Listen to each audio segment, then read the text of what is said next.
Hi guys, James at Rampant Lion Reviews again for you today with another beer review. For this one we are going to stick to the US, but we're going to head over to Pennsylvania this time and we're going to go to another brewery that I've never tried anything from before. So these guys are yet another relatively new addition to the local beer scene, but they've proved to be very popular and built up a very good reputation for themselves, and they also seem to be doing a wide variety of different styles, which is always a good sign when you're looking at different craft breweries. But the beer that we're going to have a look at today is one of their latest releases, if I'm not mistaken. It seems to have been a very highly rated beer, and it's a style that's very popular just now. So I think this is a good place to start when it comes to trying stuff from this brewery actually. So needless to say, I'm very curious to see what this one is going to have in store for us. Hopefully it's another good beer. Hopefully it makes for an interesting review, and as always, I hope that you guys watching enjoy my take on this one as well.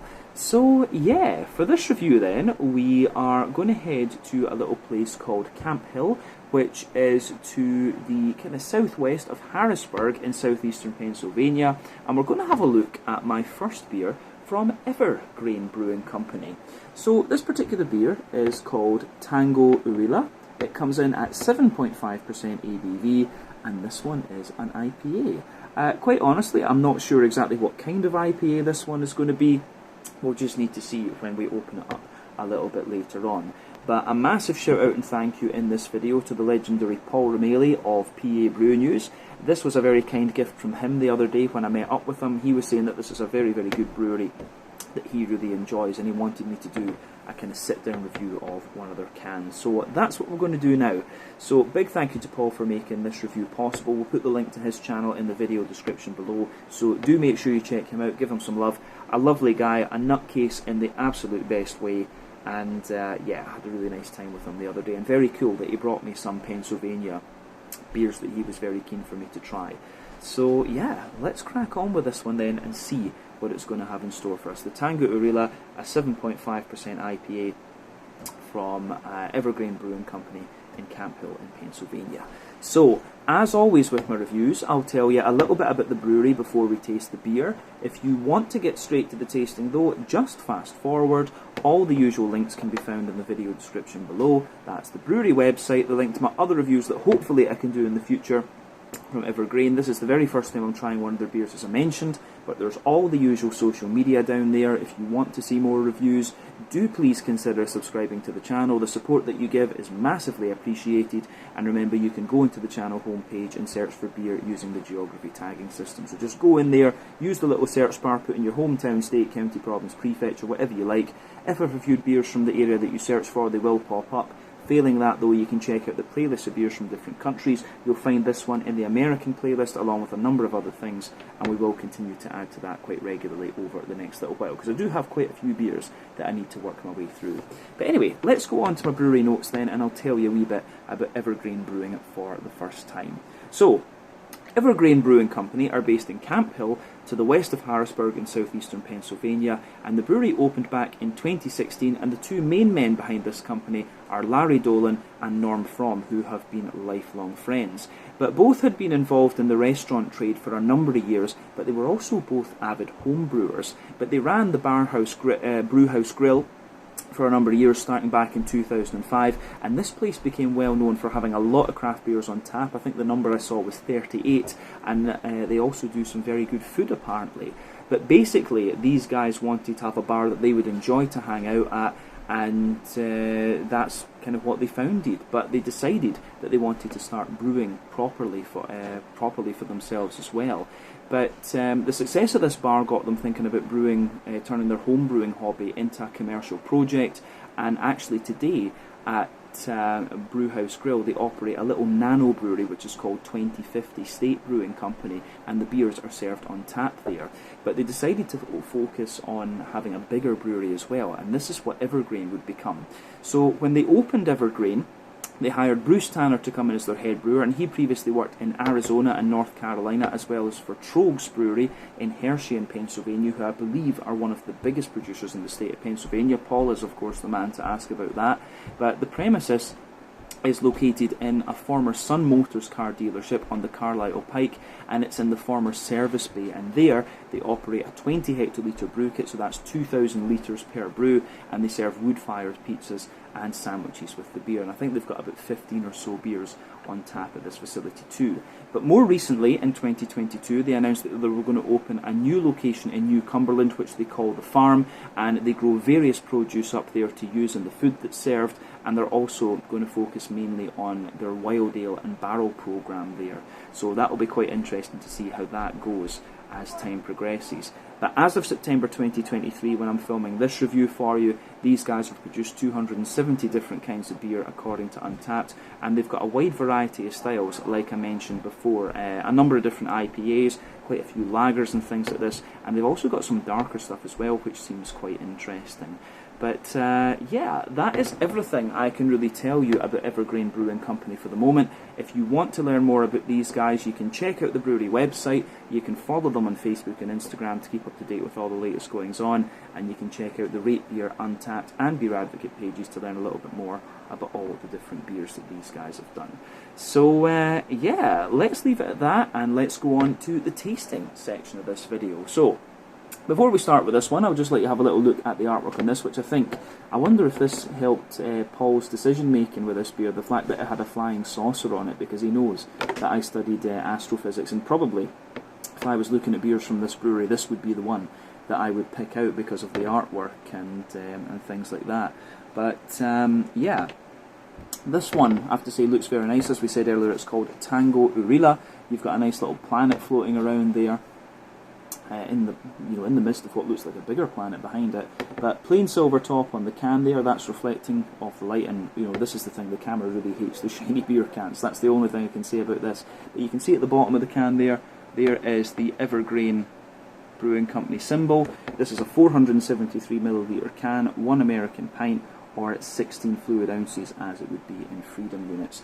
But this one apparently is hopped with 2 different hops, Citra, which we know very well, one of the classic American high alpha acid hops, 14% alpha acid, big sort of mango notes, but also quite a little bit of peach, and stronger grapefruit usually, with also a bit of lemon limey character. But then there's another hop in this called Luminosa, which I haven't come across all that often before, so I took a few notes on this. So Luminosa, of course, is an American hop, 12% alpha acid normally. It was developed by Indie Hops, and it's supposed to give a lot of peach, mango, guava and papaya in the aroma, along with a kind of strong piney character in the flavour. So this should be really quite interesting to try. I might have come across Luminosa once or twice before, but honestly I can't quite remember. So yeah, we've had too many beers on the channel over the last few years and things. But yeah, beautiful artwork on this one, I have to say. A style that is very popular just now. Let's get this guy out into the glass and see what it's all about. I'm really curious to try this one and see what the Luminosa hop is going to have in store for us. So let's see what kind of IPA this one is as well. 7.5%. Oh yeah, this is New England.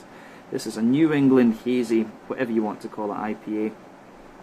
So yeah, I think this is going to be quite nice actually. So there we are.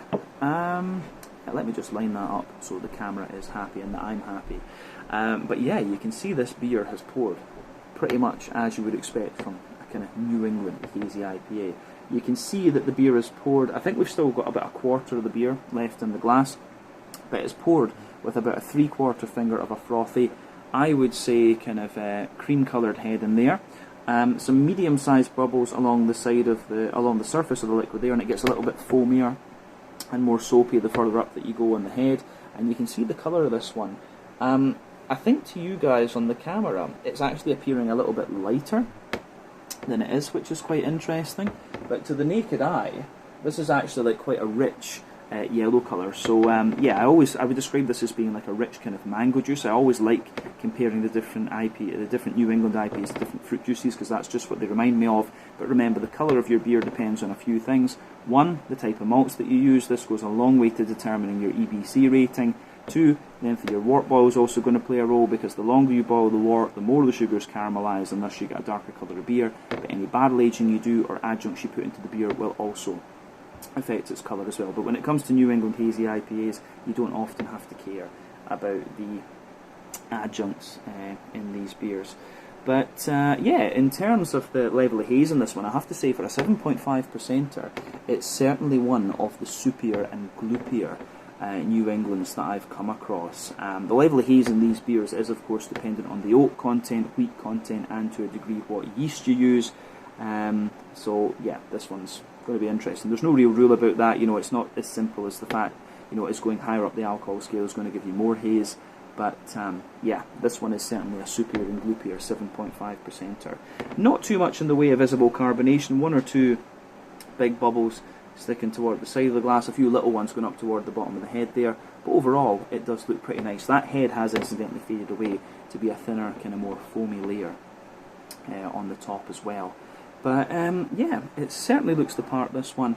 Let's have a wee look at the aroma and see what it has in store for us. I'm really curious about this, actually. Oh, yeah, I have to say that smells really, really nice.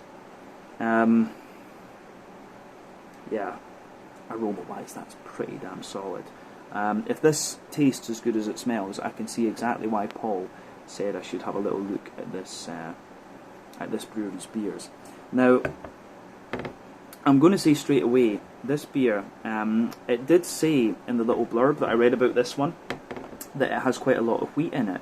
And one thing I've said about American wheat since I've been over here in the States this time is that it seems to be a lot kind of smoother than European wheat. So yeah, European wheat tends to have a little bit more kind of bitiness and sort of spiciness to it and things like that. And when you try a few American beers, as I've been doing obviously when I've been over here, you will start to notice that trend with them. But for me, the aroma that you get out of this one, it actually smells really quite well balanced. As I've said with New England IPAs, for me there are 6 elements to think about here. The sort of farmhouse, the yeasty side of things, the rye and grainy side of it, those are a bit more common in American brewed New Englands. But then you've also got the barley malt bread, the wheaty bitiness, the oaty creaminess, and the sort of sweeter side of things too. For me, if I was smelling this blind without knowing that it was quite wheaty leaning, I would probably think that this was quite, I'd probably think there was a good bit of wheat in it.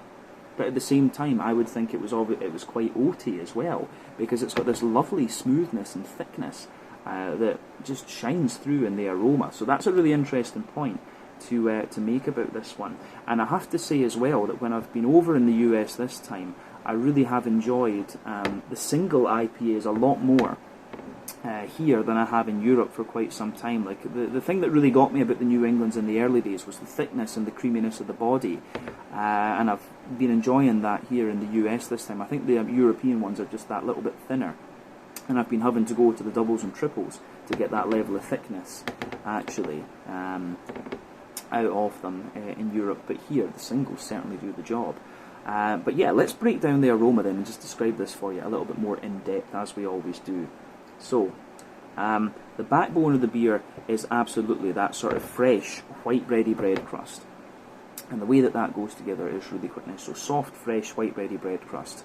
You've got a little touch of woodiness coming out of this one. A little bit of Jacob's cream cracker for sure. So yeah, fresh, white bready bread crust, a little bit of Jacob's cream cracker in there. And then, yeah, on top of that, you start to get the bready characters out of this beer.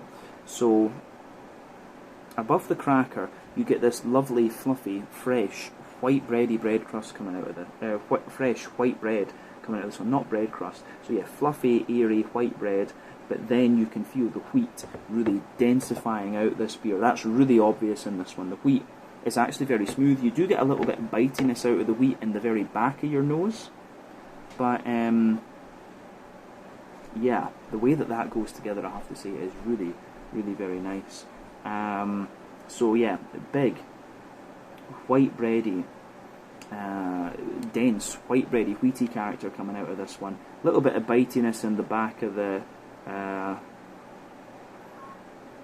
yeah, white bready bitiness in the back of the nose. And then yeah, you can smell that smooth American wheat just sitting on top of it. I'm pretty sure that the more you smell of this one, the more you get a kind of wheaty bite out of it. But there's also quite a little bit of oaty creaminess coming out of this beer as well. That you can smell that big, smooth creamy oaty character right in the middle of the nose. On top of that, you have this, you really have this little bit of sweetness coming out of this one. This beer does have a little bit of that Werther's Original butter candy, butterscotchy note coming out of it too. But this one is 7.5%, so it is kind of verging on double IPA territory for me. So yeah, that's quite an interesting thing to think about with this one too. Yeah, so I do like how that goes together. Lovely kind of sweet Werther's Original butter candy, butterscotchy sort of thing coming out of this beer. Yeah, so the way that goes together is really quite nice. Yeah, so on the malty side of things, to be honest, I think we've said everything that we really need to.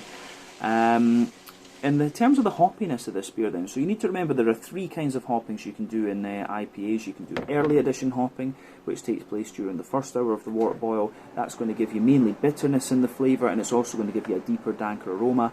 Late addition hopping, which takes place in the last half hour of the wort boil, give you a little bit of bitterness, mainly flavour aroma, and it's going to give you a big bright green component in the aroma as well. And then the dry hopping, which takes place after the wort boil is complete, that's going to give you all flavour and aroma, but also quite a little bit of kind of bright green component in there. With this beer, the green component is really bright, and we're going to focus on that hoppy side of things now, as I said. So you do get a little touch of earthiness out of this one, but you can smell, I think there's a little bit of citra cryo oil in this one, come to think of it, but yeah, you can smell a little bit of earthiness in there, and a very slight touch of herbal character, but the green component is very bright and very sort of floral leaning. That's really obvious in this one, but you've got a nice kind of zesty, grassy character coming out of it as well. It's a big oily, zesty, grassy character that comes out of this beer. And that's going to be the citra that gives you that, although the luminosa might give you a wee touch of that too. I don't get so much in the way of piney resin out of this one, but the thing you have to remember with the different kinds of hoppings is that early addition hopping will dominate, and yeah, it will dominate. And you know, New England IPAs tend to rely on late addition and dry hopping, whereas West Coast IPAs will use all three, hence why they're deeper and danker. So yeah, there's a good little bit of a deep, a nice kind of bright floral aromaticity out of this one, but the grassiness is in there as well, and it's quite zesty, but the oiliness of the grassy character, that you get out of this one is quite, it's really quite obvious in this, and the oiliness that you get out of the green component makes me think there's a bit of citra cryo or incognito or something like that has been added into this one. But the fruity side of this beer is where it gets really interesting. This is a very tropical and bright New England. For me, yeah, you get a lot. You can smell a little tiny touch of grapefruit out of this one, but definitely good little bit of sharper, good little bit of juicy passion fruit in there. Big kind of sharper peachy quality. Big, you know, guava. Like you do get a little bit of that green guava out of it, and lots of ripe sort of mango as well. It's a very, like I say, a very tropical leaning New England IPA. This beer for me. Yeah, I really do like how this pieces together. I think this is great. Yeah, aroma-wise, this is really, really nice. So, on the...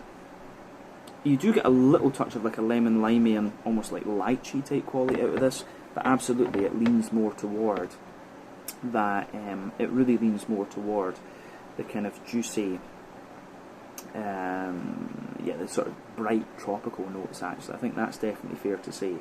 But I think we've said everything we really need to about the aroma of this beer, to be honest with you. So I think it's about time that we try this. So this one is the Tango Urilla, an IPA from Evergreen Brewing Company.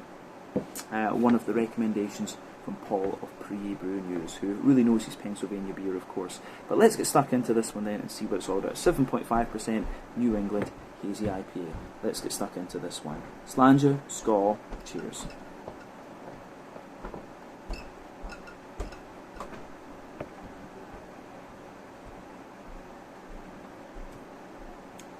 Ooh, that is nice. That's really, really solid, actually. Yeah. like I said, since I've come to the US this time, I've been really enjoying the New England single IPAs, and this one just kind of it sort of just adds on to that. The single IPAs here in the US have got a lot more body to them than the ones that we have over in Europe, in my experience. It could just be, you have to remember as well that your palate is constantly evolving, and I've been drinking a lot of lagers and things in recent times. I've been surprised at how many lagers have been on offer during this trip to the US. So maybe I'm starting to find these beers just that little bit thicker again. But yeah, I think the body on the New England single IPAs over here in the US is just that little bit heavier than what we get in Europe. And for me, that's what I like. I do like a bit of a heavier body on the New Englands. But this is a lovely beer. As I say, it gets a big thumbs up from me. Yeah.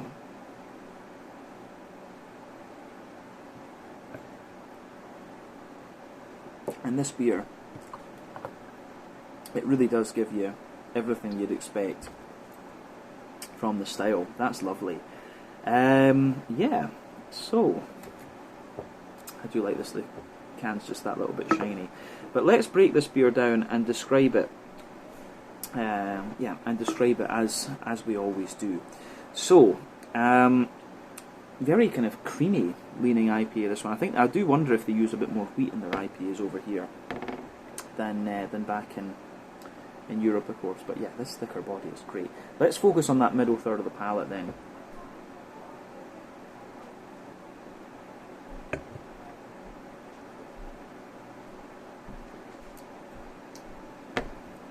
So, middle third of the palate, the backbone of the beer, you've got a lovely little bit of like fresh, white bready bread crust just forming the backbone of the beer there. Very smooth actually.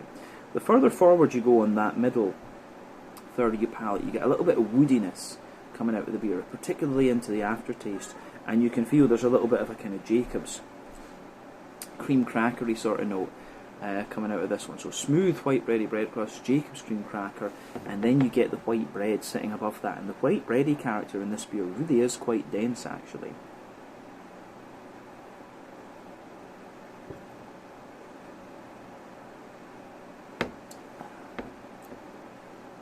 So yeah, lovely, smooth and dense white bready character. It's got a lovely sort of it has a lovely kind of sweetness to it, actually, this white bready character. So yeah, dense white bready character in there with just that little bit of sweetness to it. And above that, you can really feel the kind of denser, wheaty character just pushing its way out of the beer. And that's really nice as well, actually. I really do like how that kind of pieces together in this one.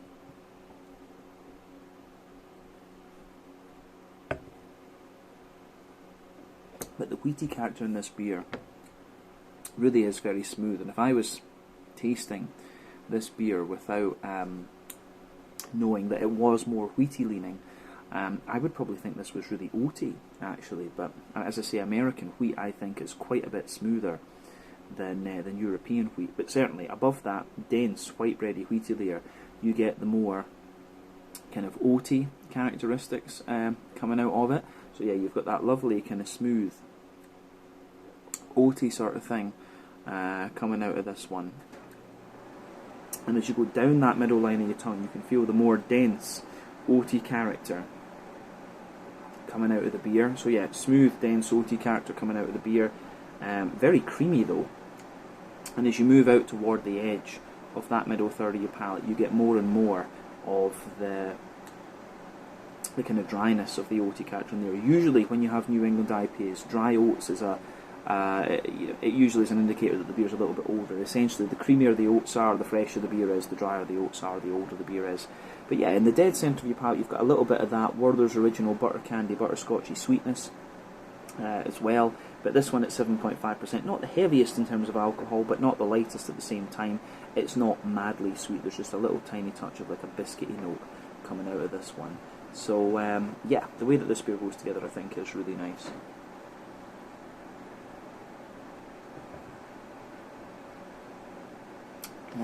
Yeah. So for me, the I think that covers the middle third of the palate then. So to the back third of the palate, as I always say, sweeter flavours come out further forward, more dry and bitter flavours come out further back. But let's focus on that back third of the palate now. And generally speaking, the back third of the palate will give you similar flavours. It'll give you similar flavours to the back, to the middle third of your palate, just at different kinds of intensities. But yeah, on the that back third of your palate, then the base, the bread crust is certainly a little bit drier and more grainy. Then you've got the cream, the sort of crackery note just sitting above that. Then you get, pardon me, the fluffy white bready character, which is a lot lighter and a lot more kind of tall and airy. That layers in there. Then you can feel the more dense wheat just creeping over the top of this one. So yeah, the way that that goes together as well, I think, is really, really quite nice. You can feel that wheaty character there, and it's just got that little bit more wheaty bitiness coming out of it. But on top of all that, you've got that more dense, sweet. You've got the yeasty character coming out of the beer, and the yeasty character in this one gives you that really dense, sweet, white bready character coming out of it. It's got a little bit of an almost kind of peppery spice around the edge, and a little bit of honeycomb. I always get honeycomb from the yeasty character in New England for some reason. It just seems to be how my palate works. But absolutely, on that back third of the palate, you can feel the flavour is taller. Then as you come further forward into the middle third of your tongue, it just kind of condenses down and squashes together that little bit more. But yeah, the way that that goes together in this beer, I think, is really, really quite nice. So gets a big thumbs up from me. Yeah, so I think we can. That's everything we need to say about the malty and yeasty side of the beer. Let's go on to the hoppy side of things.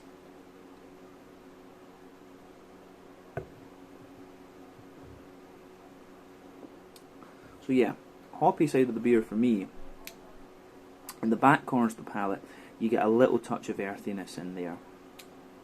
Quite minimal though, but as you move further forward, you get a little bit more of a kind of herbal thing coming out of it, and as you push further forward, you get this, as you push further forward, you get that more kind of floral aromatic sort of thing. I don't get much in the way of pine resin as we were supposed to get from Luminosa, but I do suspect, I think that it's cryo citra that's been used in here, because the green component is lovely and smooth and oily, so it's got to be cryo oil or something like that that's in this.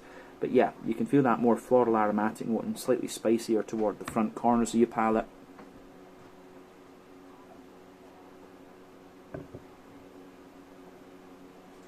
And the way that that goes together is really nice.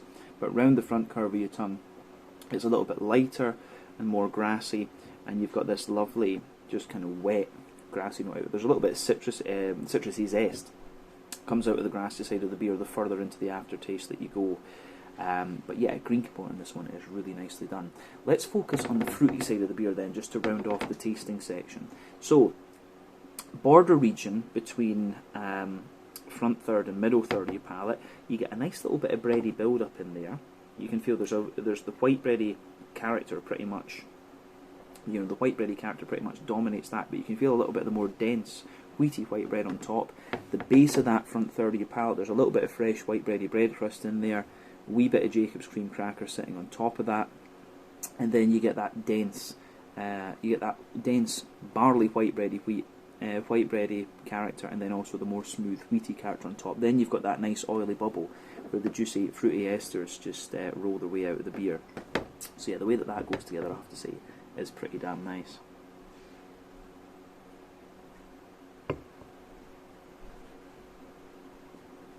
On the fruity side of things then, for me, it's kind of what you'd expect actually. If you know, having read a little bit about Luminosa and knowing Citra, it's really quite nice. It's very, very smooth and tropical actually. So maybe not quite as pungent as I expected though. Very smooth beer, this one, from that perspective. But yeah, at the back of that front third of your palate, you get a little touch of a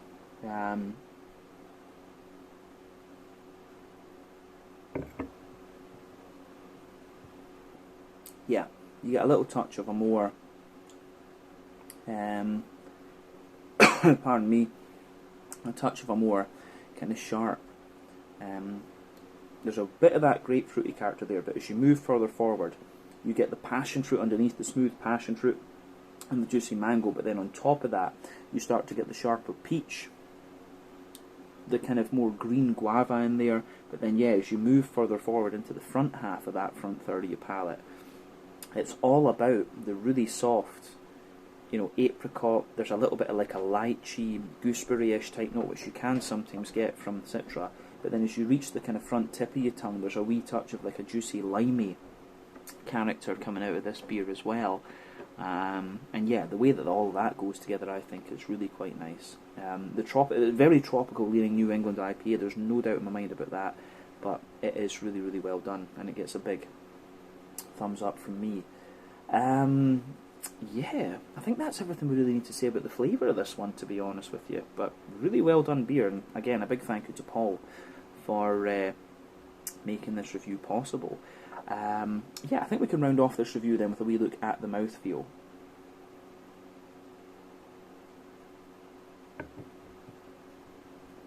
So, mouthfeel wise, for me, this beer, it's pushing, it's, you know, it's top end of mid body, bottom end of full bodied, a hell of a lot of body to it for a kind of a single New England IPA in my opinion, although it does verge on the double IPA category. I think that's absolutely fair to say with this one.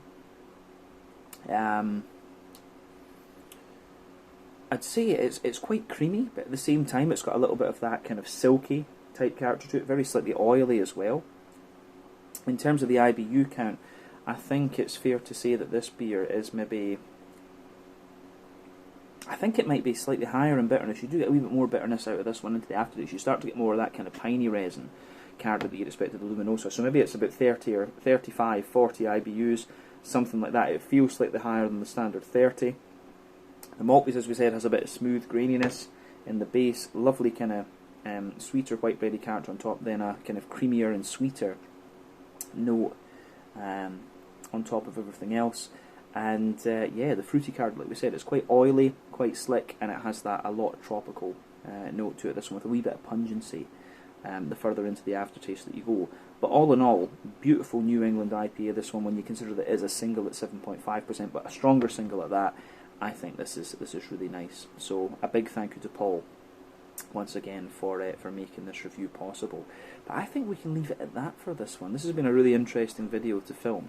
So this was the Tango Urilla, a New England Hazy, whatever you want to call it, IPA at 7.5% ABV, and this one comes to you from Evergreen Brewing Company in Camp Hill in southeastern Pennsylvania. Really, really nice beer.